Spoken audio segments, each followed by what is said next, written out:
우리 한국교회가 한참 부흥하고 그럴 때는 사도행전을 선교적 안목으로 봤습니다.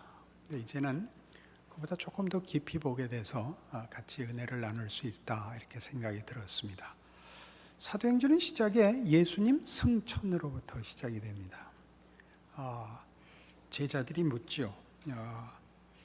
주께서 이스라엘 나라를 회복하심이 이때니까? 라는 질문으로 이제 시작이 되는 셈입니다. 제자들은 아마 그게 제일 궁금했을 것입니다. 예수님이 십자가에 달려 죽으신 것이 제일 궁금했고, 부활도 처음에 믿지 못하고 있다가 이제 부활이 사실인 걸 보았습니다.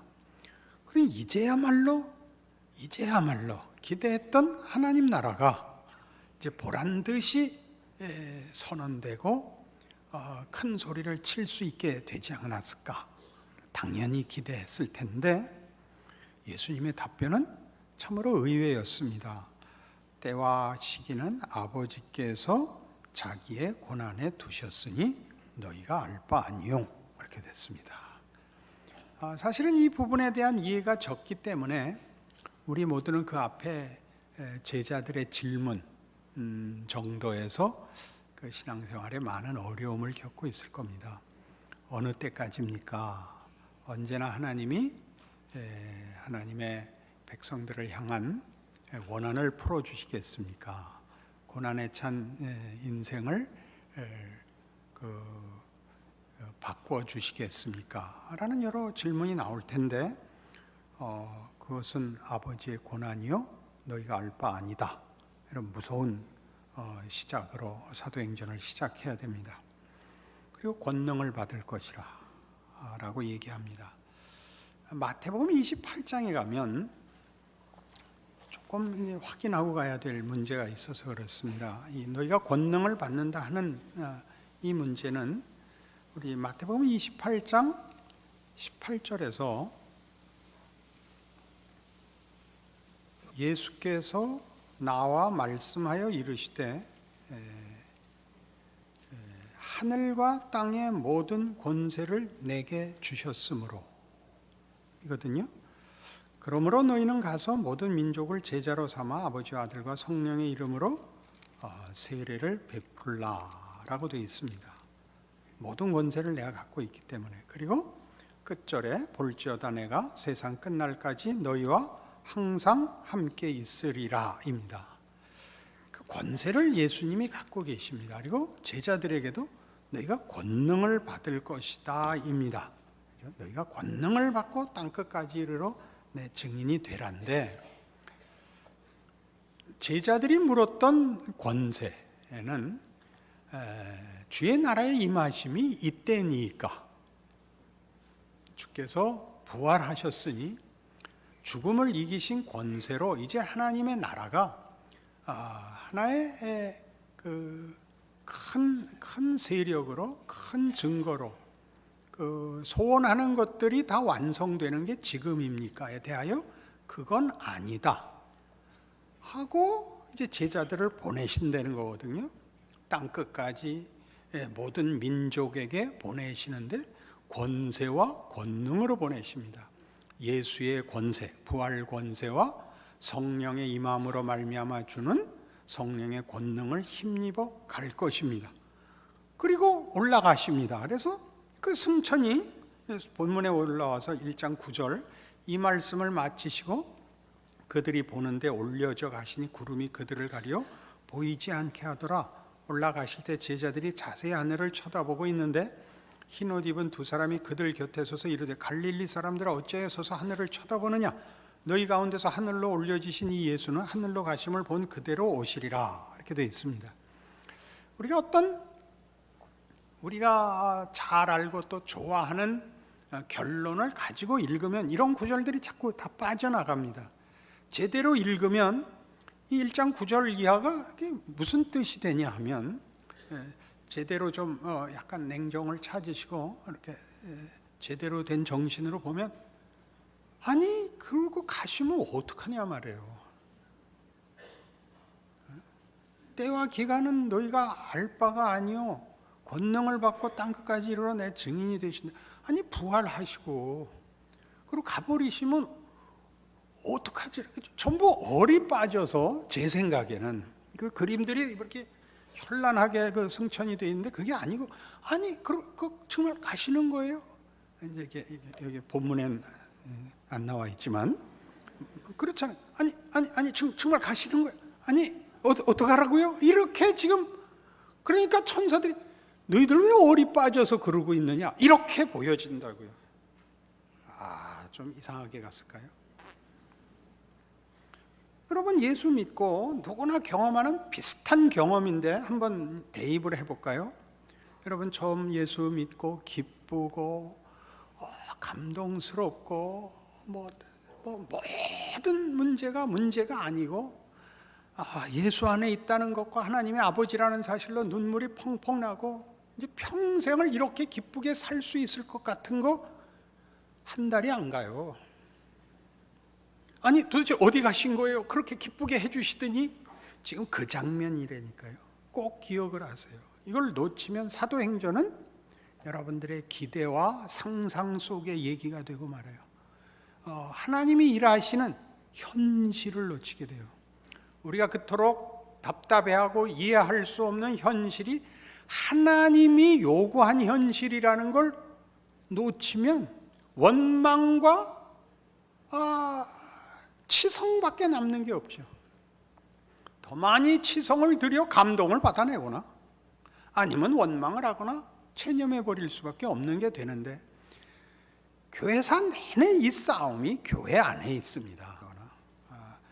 종교라는 이름으로 현실을 그만 못 보는 사람이 되거나 아니면 겉으로는 공동체에 나와서는 신앙인이고 나가서는 세상대로 살 수밖에 없거나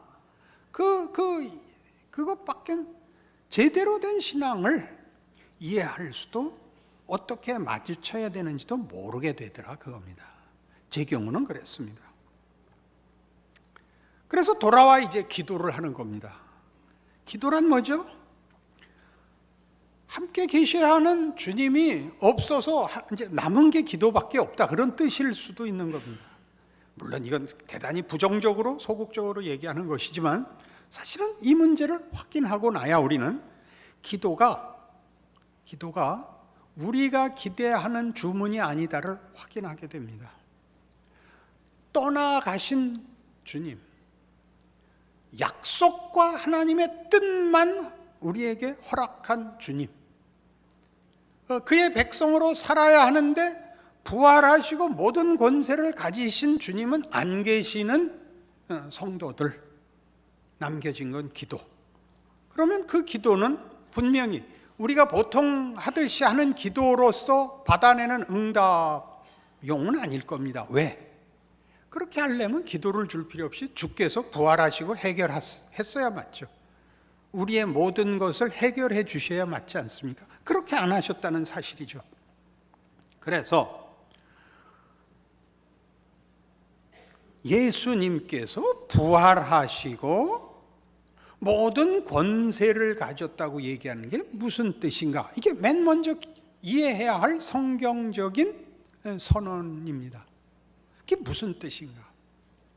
신약 시대란 구약 시대와 뭐가 다르며 예수님이 오셔서 부활하시고 제자들을 보내신다는 게 무슨 뜻인가? 신약 시대는 뭐가 다른가? 이게 다릅니다. 예수님 이전 시대는 죽음이 끝인 시대였습니다. 그러나 예수 이후로는 부활이 죽음을 이기는 시대다. 그것이 신약 시대입니다. 새로운 약속이죠. 옛 약속 속에는 이것이 없었다가 아니라 옛 약속에도 예수로 인한 구원이 예언되어 있고 약속되어 있지만 그때는 아직 죽음을 이긴 부활 승리가 현실과 역사 속의 사건으로는 주어지지 않았던 시대입니다. 그때나 지금이나 모두 믿음으로 가져야 한다는 것은 동일하지만 그때는 역사적 사건이 아니어서 그 시대는 죽음이 끝인 시대였습니다. 그러나 예수님으로부터는 이제는 부활이 죽음을 이긴 시대가 되는 것입니다. 이 시대를 사는 것입니다. 예수께서 모든 권세를 가졌다는 것은 그 전 시대와 이렇게 대비하려는 거죠. 죽음이 모든 권세를 가졌던 시대와 다른 시대, 새로운 시대다 이겁니다. 여러분, 늘 들어왔을 텐데도 분명치 않았던 설명인데, 세상을 살면 세상은 우리를 협박하고 위협하고 그리고 들이대는 가장 큰 세력이 그겁니다. 너 그렇게 살면 죽어. 너 약하면 죽어. 너 물러나면 죽어. 이 시대에 살다가 예수로 인하여 나를 믿으면 다 이겨 라는 시대에 온 것입니다. 나를 믿으면 다 이긴다는 것은 우리가 기대하는 것 같이 옛 시대가 가졌던 힘, 사회적, 정치적 권력이라는 의미에서의 힘이 아니고 죽음을 이기는 부활 생명에 나타났듯이 하나님의 통치, 하나님의 나라, 하나님의 목적과 연결해서 세상과 인생과 운명을 보라는 말로의 초대요 약속입니다.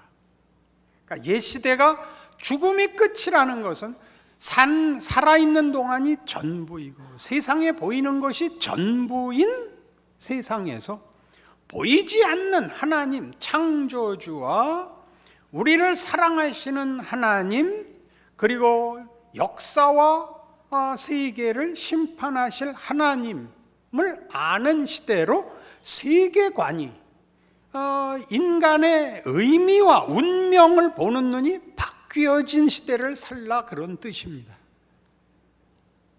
그러니까 이해하면 쉬워지는 것은 아니죠.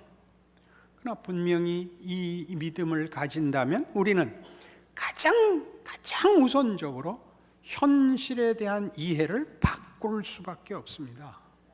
그것 없이 예수를 믿는다고 얘기를 하는 것은 가운데를 비워놓고, 그러니까 현실을, 자기 인생을 비워놓고 예수 믿고 비워놓고 죽은 다음 천국으로 묶어놓은 가운데가 비워버린 인생을 살게 됩니다. 예수를 믿는다는 말로 여기를 구시대에 세상이 전부이고 권력이고 보상인 것을 신앙이라는 방법으로 답을 얻으려는 말이 안 되는 타협과 혼란의 시기를 살게 됩니다.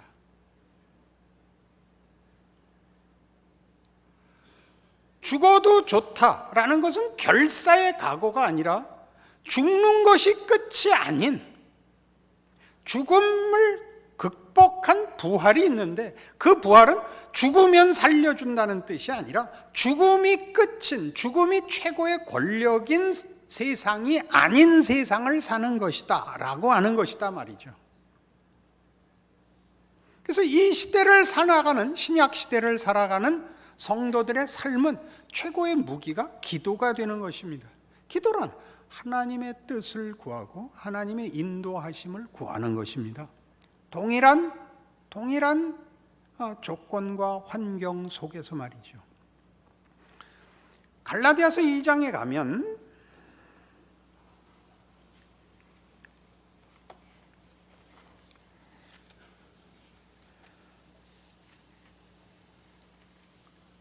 신약 성경 303페이지, 갈라디아서 2장 20절입니다. 내가 그리스도와 함께 십자가에 못 박혔나니 그런즉 이제는 내가 사는 것이 아니요 오직 내 안에 그리스도께서 사시는 것이라. 이제 내가 육체 가운데 사는 것은 나를 사랑하사 나를 위하여 자기 자신을 버리신 하나님의 아들을 믿는 믿음 안에서 사는 것이라. 예수를 산다, 내 안에 예수가 산다라는 것은 예수가 오신 목적, 예수가 사는 방식, 예수가 가지신 인생에 대한 이해, 예수가 이루시고자 했던 목적으로 사는 자다 이겁니다. 예수가 그런 것처럼 세상이 전부인 것으로 사는 것과 예수 안에서 하나님이 이루려고 했던 것, 우리가 눈에 본 증거로 알다시피 예수가 오시고 예수가 산 방식은 그냥 방식이 아니라 원리와 내용과 목적과 가치가 다른 것이죠. 나는 이제 더 이상 내가 아니고 예수다라는 것은 무슨 신비로운 종교적 어떤 존재가 되어 이렇게 꿈결같이 또는 이상과 종교적 보상에 의한 희열에 차서 모든 고통도 고민도 없는 둥둥 날아가지는 않죠. 그런 얘기를 하자는 것이 아니라 얼마나 무슨 인생관이나 세계관이나 역사관이나 인간의 가치나 존재론이나 이런 모든 것이 다른가 하는 얘기를 하는 것입니다. 나는 내가 아니고 더 이상 예수다라는 얘기는 예수에게서 나타난 인간에게 하나님이 뭘 요구하시느냐, 무엇을 채우시려느냐, 어떻게 하려느냐에 대한 완벽한 구체적 증거들, 성육신하여 아버지의 뜻을 따라 살아간, 섬기고 죽고 그리하여 영광의 자리로 들어간 그의 부활의 승리의 의미가 무엇이냐로 나를 사는 것이다 라고 얘기한단 말이죠. 그러면 그것이 예수님께서 부활하셔서 그런 환경과 조건을 주시지 않고 승천하시고 떠나버리시고 성령을 보내어 우리 보고 이 땅을 계속 살라고 하는 것과 무슨 상관이 있느냐? 에베소서 2장에 가면, 갈라디아서 다음이 에베소서입니다. 에베소서 2장에 가면 20절, 에베소서 2장 20절. 너희는 사도들과 선지자들의 터 위에 세우심을 입은 자라. 그리스도 예수께서 친히 모퉁이 돌이 되셨느니라. 그의 안에서 건물마다 서로 연결하여 주 안에서 성전이 되어가고 너희도 성령 안에서 하나님이 거하실 처소가 되기 위하여 그리스도 예수 안에서 함께 지어져 가느니라.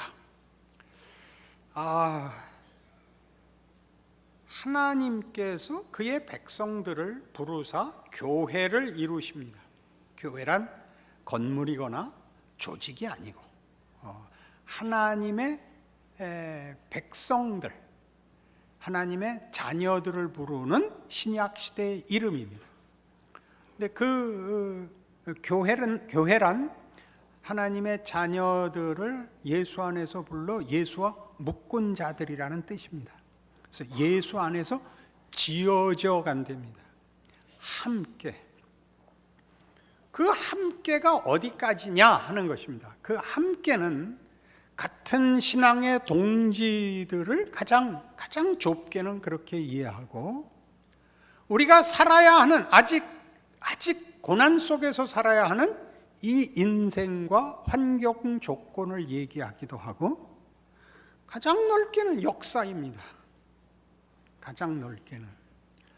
그러니까 우리가 하나님의 일하심에 대하여 가지는 가장 큰 오해가 뭐냐 하면 이제 제자들이 예수의 부활로 인하여 예수님이 누군지를 알고 예수께서 부탁하신 복음을 나가 전하여 이제 예루살렘과 사마리아와 땅끝까지 이렇게 구원을 전하고 하나님 나라를 확장하고 하는 것으로 이해했던 것과 달리 사실 성경을 자세히 종합적으로 보면 예수께서 하나님의 뜻을 십자가에서 이루시고 제자들이 그 증인이요, 제1차 제자들이요, 그걸 가서 전해야 하지만 하나님께서 예수 안에서 이 세상에 구원을 허락하셨다를 전하러 갑니다. 우리 먼저 믿은 자들을 통하여 복음이 전해지는 것은 사실이지만 우리가 전해서 구원이 성립되는 것이 아니라 구원은 십자가 안에서 성립된 것입니다. 우리에게 모두를 붙잡고 예수 믿으라고 강요하는 데서 복음이 증거되는 것이 아니라 땅 끝까지 가서라고 요구하는 모든 조건, 환경, 사회, 배경 속에서 먼저 믿은 자들이 아직도 이 세상이 전부인 구시대를 살아가는 세상 앞에서, 죽음이 전부인 세상 앞에서 부활 생명을 가진 자는 뭐가 다른가? 삶을 어떻게 이해하는가, 무엇을 목적하는가라는 차원에서 구별되어 존재하는 것입니다. 이게 뭘 의미하는가? 구체적으로 이런 뜻입니다. 예수 믿어 안 믿어? 너 안 믿으면 지옥 가. 글쎄 내 말 듣고 나 따라서 기도해. 이게 신자로서의 최우선 책임이 아니라 이 평생을 지지고 볶아서 결국 죽음으로 몰고 가는 고난에 찬 인생 속에서 세상 사람들이 죽을 수는 없잖아. 발버둥을 쳐 그저 생명을 연장하기 위하여 윤리도 없고 이상도 없고 가치도 없는 다만 존재를 위한 발버둥을 치느라고 악하고 미련하고 어둡게 사는 것과 구별돼서 그게 겁이 안 나는 모든 삶의 실존적인 시험과 위협과 유혹 속에서 그것들로 영향받지 않는, 그것으로 채울 수도 없고 그것으로도 방해받지 않는 예수의 부활 생명을 가진 자로서는 고난을, 위기를, 유혹을, 시험을, 억울함을 어떻게 극복하는가? 어떻게 감수하는가? 왜 그런가? 보상이 무언가로 존재하고 있는 것입니다. 쓸모가 있어서가 아니라 존재 자체의 다름인 것입니다. 저 사람은 다르다. 저 사람은 도대체 왜 여기서 양보를 하는가? 저 사람은 왜 질 수 있는가? 뭐가 그를 우리와 다른 존재로 만들었는가를 위하여 산지 사방에 존재하게 되어 있습니다. 어두움 속에 존재하게 되어 있습니다. 그게 성경이 말하는 빛이고 소금인 것입니다. 그것이 권력이 아니라는 것을 기억하십시오. 밤하늘에 빛나는 별처럼 저 사람은 다르다. 예전엔 그것을 한국교회가 윤리로 주로 이해했습니다. 윤리로 아닙니다. 윤리 정도가 아닙니다. 실존적인 것입니다. 실존적인 것이라는 것은 삶의 한 가운데서 생명을 위협하고 세상의 가치로 시험하는 현장에서 예수를 믿는다는 이름으로 갈라디아서 2장 20절이 제시한 바와 같은 예수가 살아간 방법으로 네가 남은 구원하였는데 너는 왜 죽느냐? 네가 메시아여든 내려와 보라를 당하는 삶을 살아야 되는 것입니다. 아멘 안 할 거다 이거지. 그래서 신자들이 눈치만 빠른 사람이 되어버렸습니다.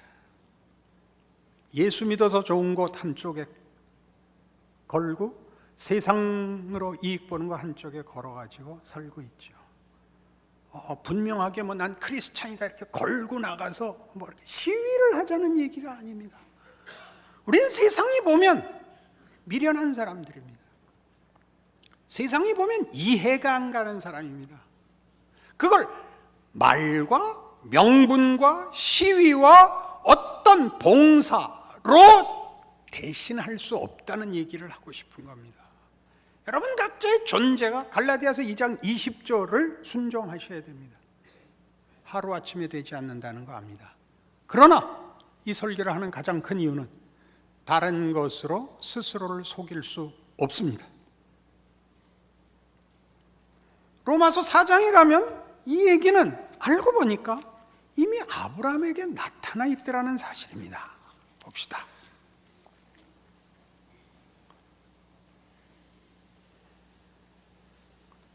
로마서 4장 17절에 오면 243페이지입니다.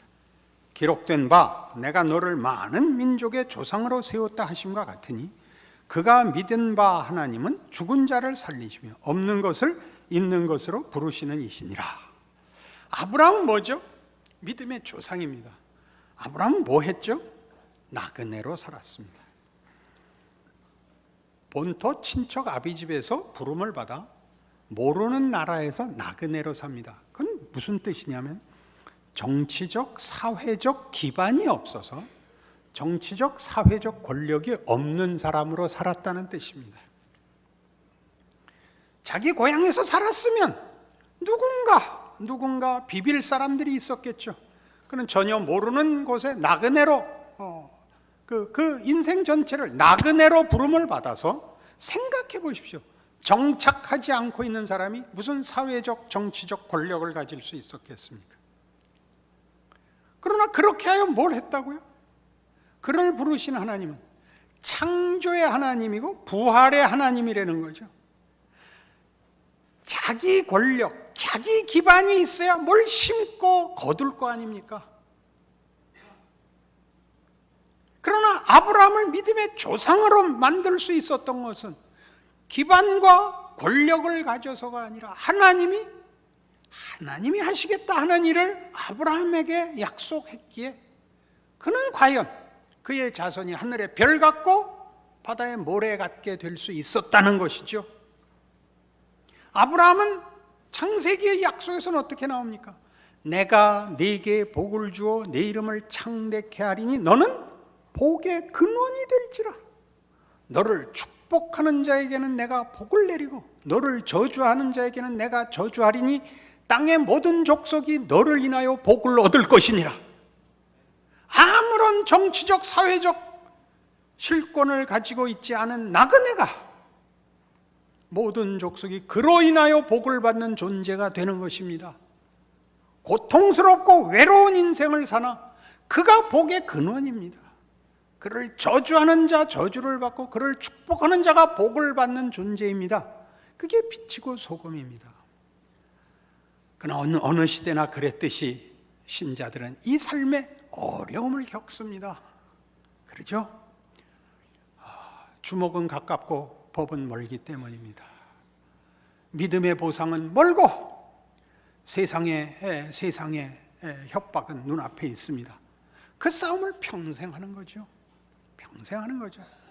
얼마나 많은 일을 하고 얼마나 쓸모있는 인생을 살았나라고 돌아보는 것이 신자의 회상이 아니라 결국 세상은 거짓말이었구나. 세상이 준다고 하는 보상들은 보상이 되지 않는구나를 알아. 맞아. 하나님이 나를 부르셨다는 것이 얼마나 복된가를 아는 자리에 오면 그게 신자의 인생의 답인 것입니다. 이럴 줄 알았으면 그때 더 잘할 그 실패 없이 이 자리엔 못 옵니다. 우리 교회 큰 공통점, 목사님을 10년 전에만 내가 만났어도 잘 나갈 때 만났으면 제가 그냥 꽝꽝 밀어드릴 때 지금이나 잘해. 망한 게 복이야. 안 망했으면 날 만났겠어? 안 망했는데 날 만났겠어?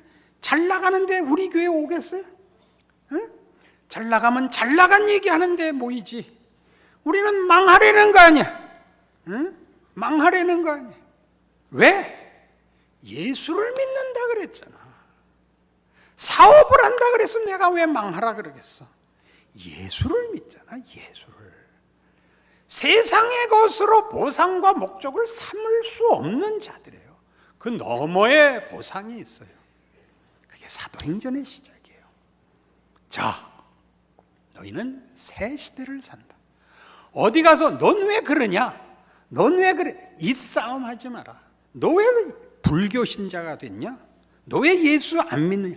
이렇게 싸워서 내 인생을 보상받거나 증명받으러 하지 말고 그 옆에서 같은 조건과 환경 속에 살아라.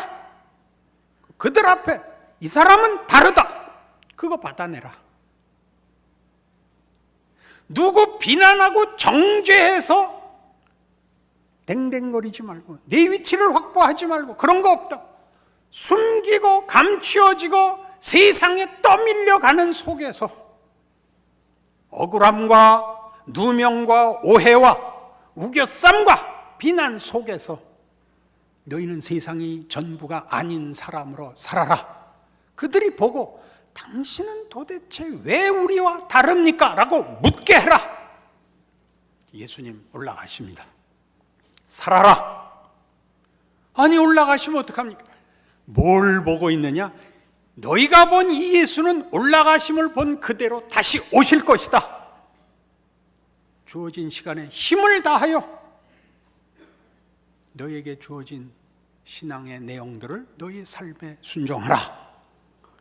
이렇게 사도행전은 시작합니다.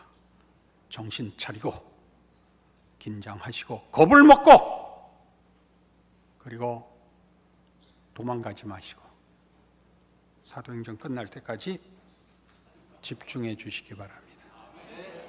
기도하십시다. 하나님 아버지, 하나님 부활 생명을 주셨고 우리에게 우리 삶 속에서 하나님의 자녀로 존재하며 살라고 하십니다. 그 삶을 살게 하옵소서. 예수를 믿는 자는 어떻게 살아야 되는지, 무슨 권세를 가졌고 무슨 위협과 시험과 유혹을 뿌리쳐야 하는지, 무슨 힘으로 감수해야 되는지, 기도할 수밖에 없다는 것을 확인하고 겸손하고 순종하고 실천하는 우리들 되게 하여 주시옵소서. 예수님 이름으로 기도합니다.